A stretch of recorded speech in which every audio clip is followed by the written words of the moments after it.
পুরো পৃথিবী মেসির পক্ষে গেলেও ফিফা গেল বিপক্ষে।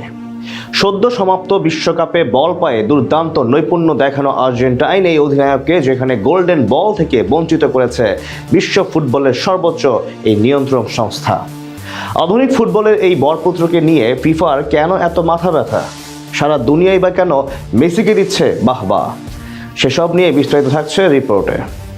পর্দা নেমেছে 2026 ফিফা বিশ্বকাপের মহারণের মাঠের লড়াইয়ে, যেখানে দাপট দেখে শিরোপা উঁচিয়ে ধরেছে স্পেন। তবে ব্যক্তিগত নৈপুণ্যে আরো একবার নজর কেড়েছেন আর্জেন্টাইন ফুটবলের জাদুকর লিওনেল আন্দ্রেস মেসি, যেখানে বল পায় 39 বছর বয়সী মেসির কারিকুরিতে বিস্মিত হয় গোটা ফুটবল দুনিয়া। সদ্য সমাপ্ত এই আসরে যেখানে 8 ম্যাচে 8 গোল আর 4 অ্যাসিস্টে সকলকে মুগ্ধ করেন এলএম10। সেমিফাইনালে ইংল্যান্ডকে হারিয়ে আর্জেন্টিনা যখন ফাইনালের টিকিট নিশ্চিত করে, তখন সকলেই ধরে নেয় যে 2026 বিশ্বকাপের সেরা খেলোয়াড়ের পুরস্কার গোল্ডেন বল জিততে চলেছেন লিও, যার ফলে বিশ্বকাপের ইতিহাসে তৃতীয়বারের মতো সম্মানসূচক এই পদকটি নিজের ঝুলিতে পুরবেন কিংবদন্তি এই ফুটবলার। তবে সেই সব সম্ভাবনাকে ধুলোয় মিশিয়ে দিয়ে স্পেনকে শিরোপা জিতিয়ে গোল্ডেন বল পুরস্কারটি বগল দাবা করেন দলটার অধিনায়ক রদ্রি, যার কিনা 2026 ফিফা বিশ্বকাপে নেই কোনো গোল কিংবা অ্যাসিস্ট। আর এ নিয়েই ঝড় উঠেছে গোটা ফুটবল দুনিয়ায়, যেখানে সাধারণ ভক্ত সমর্থকদের থেকে শুরু করে ফুটবল পণ্ডিত সকলের মতে মেসিকে বাদ দিয়ে রদ্রিকে গোল্ডেন বল প্রদান করা রীতিমতো অন্যায় হয়েছে। যেখানে ফিফার এমন আচরণে ক্ষুব্ধ আর্জেন্টাইন সমর্থকেরাও, কেননা ফিফার নিয়ম অনুযায়ী গোল্ডেন বল পুরস্কারটি তাকেই প্রদান করা হয় যিনি বিশ্বকাপের ওই আসরে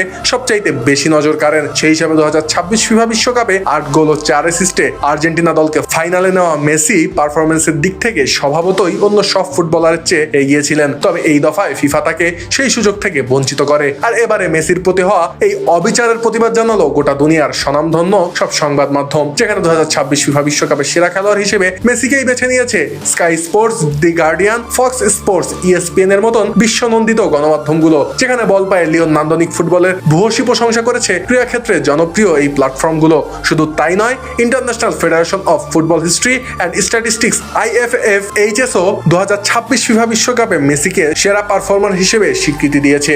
এমনিতে সদ্য সমাপ্ত এই আসরে 39 বছর বয়সী মেসির যাত্রাটা শুরু হয় এক দুর্দান্ত নৈপুণ্য দিয়ে। যেখানে আগের 5 বিশ্বকাপে মেসি কোনো হ্যাটট্রিক করতে ব্যর্থ হন, সেই মেসি গেল বিশ্বকাপে গ্রুপ পর্বে নিজেদের প্রথম ম্যাচে আলজেরিয়ার বিপক্ষে দারুণ এক হ্যাটট্রিক করেন। সেদিন মেসির ওই 3 গোলেই 3-0 ব্যবধানে জয় পায় আলবিসেলেস্তারা। এরপর গ্রুপে নিজেদের দ্বিতীয় ম্যাচে মেসির জোড়া গোলেই 2-0 অস্ট্রিয়ার বিপক্ষে জয় পায় আকাশী নীল শিবির। আর গ্রুপ পর্বে নিজেদের শেষ ম্যাচে শুরুর একাদশে নেওয়া হয়নি মেসিকে, তবে ম্যাচের 60তম মিনিটে মাঠে নেমে ম্যাচের 80তম মিনিটে গোল করে জর্ডানের বিপক্ষে জয় নিয়ে মাঠ ছাড়েন আধুনিক ফুটবলের এই জাদুকর। এরপর রাউন্ড অফ 32 ম্যাচে কেপ ভার্দের বিপক্ষে গোল করে দলের জয়ে ভূমিকা রাখেন কিংবদন্তি এই ফুটবলার। আর রাউন্ড অফ 16 এর লড়াইয়ে মিশরের বিপক্ষে ঐতিহাসিক কামব্যাকের ম্যাচে 1 গোল আর 1 অ্যাসিস্ট করেন লিও। এরপর সদ্য সমাপ্ত এই গ্রেটেস্ট শন আর্থে আর কোনো গোল না করলেও সুইজারল্যান্ডের বিপক্ষে কোয়ার্টার ফাইনালের লড়াইয়ে 1টি অ্যাসিস্ট করেন মেসি।